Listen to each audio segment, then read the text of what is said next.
Are you ready for Osheim?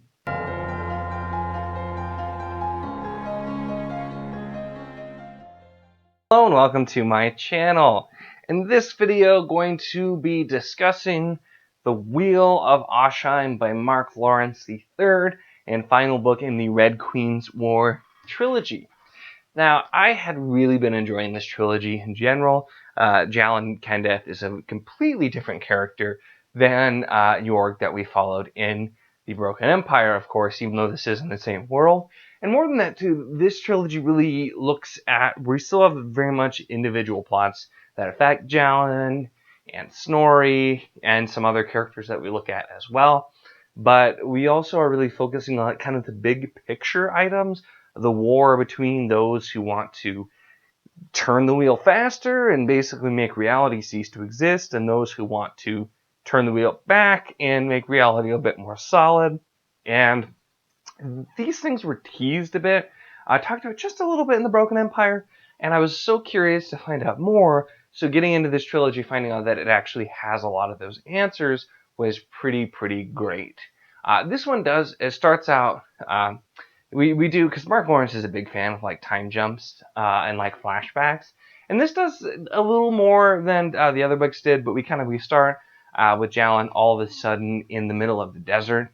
And it's this part I have to note too that I don't know why I randomly came across it, but Mark Lawrence posted a review for this book on Goodreads, and it's hilarious, and you should absolutely check it out. So I'm actually going to link to his review, but basically he makes a comment about how it's obviously literary genius, and then says, for example, here's a passage from the prologue, and just puts the most ridiculous kind of funny part of the prologue and how it starts out. And the prose honestly is really good here, and I liked Broken Empire. I didn't think the prose was bad there, but you can just absolutely see Mark Lawrence has improved over his first 6 books. There was a lot of improvement there, and he was pretty good to begin with.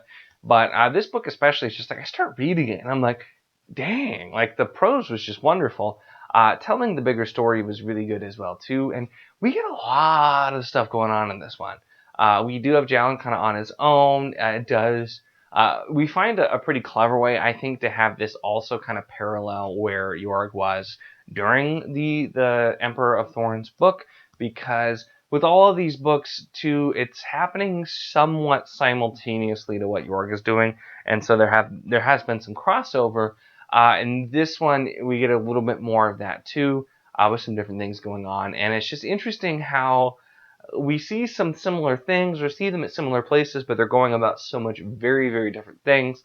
Jalan, once again, being, the humorous, kind of cowardly character, but he himself as a character has grown a ton from Prince of Fools to the Wheel of Osheim. And we see him, like, we kind of saw from the beginning that he was going to be pretty important himself, but it took quite a while for him to actually realize that. And so the amount of character growth we got, even though still keeping in some of the humor and the way he is as a character, was really great. And I really enjoyed this book. It really answered a lot of questions, and at the same time didn't. The ending, it's not at all like a cliffhanger, but it's very intentional, the way that Mark Lawrence ends this book, where it doesn't necessarily tell you what happened.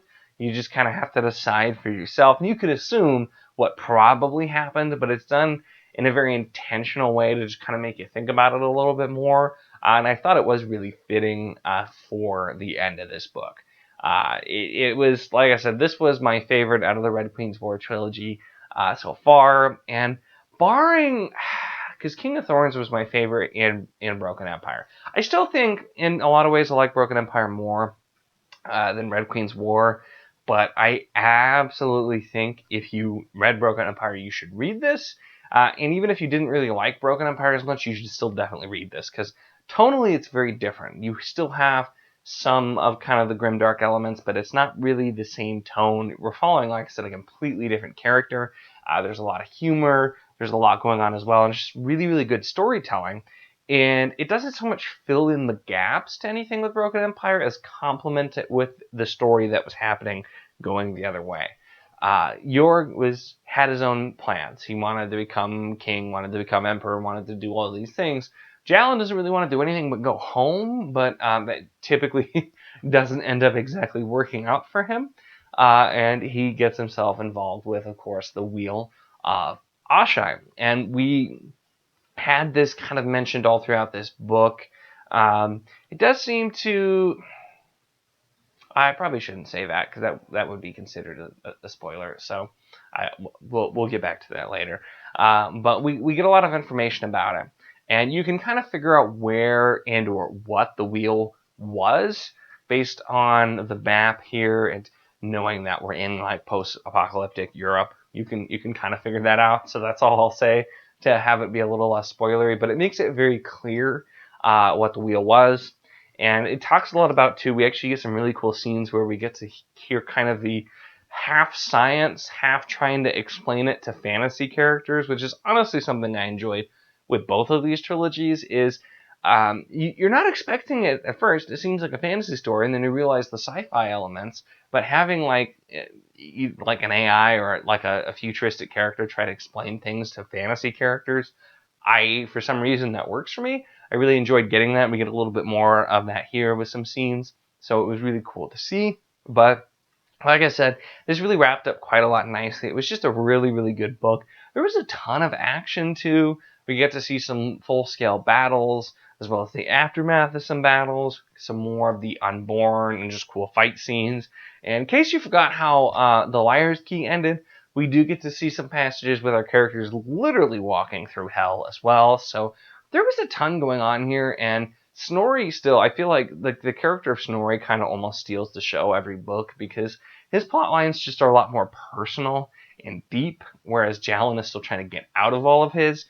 So really, really enjoyed his parts too. He was in this one a little bit less, which makes sense given the plot of the book. But once we slowly get more and more of him telling the story of what happened after he was separated from Jalen, and it was such a great story as well. And I loved his ending personally as a character, and just kind of some of the things, the way it ended, it didn't really do quite what you expected, but it absolutely made sense and just really had a satisfying ending. So I know I've kind of talked all over the place with this one, but this was it was a really good book. Like I said, Lawrence has most certainly improved a lot in his prose and his storytelling.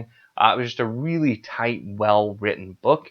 And to end a trilogy on such a high note, I think is awesome, and it was definitely everything I wanted for it. This is, like I said, so this one in King of Thorns, I think I gave 5 stars too. The others are varying in there, but I've liked all of his books that I've read so far, so I'm really excited to read some of the later ones, because I know a lot of his later ones are actually the ones that were a lot more popular, but I just started, in publication order for his books, and I'm glad I did, because I really like both of these trilogies.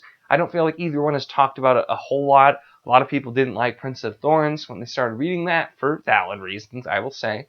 But it's a really good trilogy, The Broken Empire is.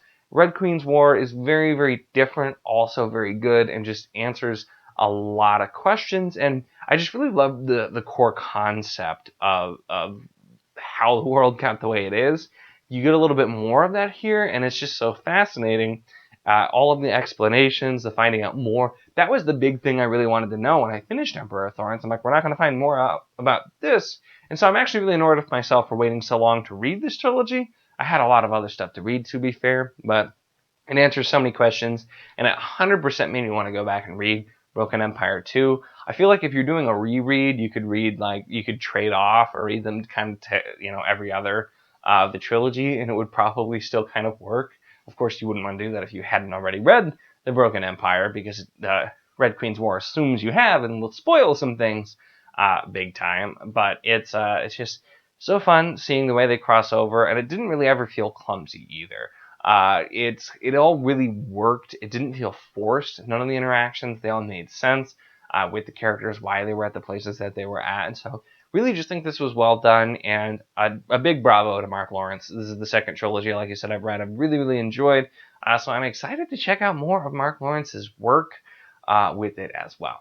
So those are really my thoughts on the Wheel of Osheim, or I'm sorry, the Wheel of Osheim. I don't know why. It's got wheel in it. I guess that's why I'm doing a Wheel of Fortune joke. But it made me laugh. That's what's important.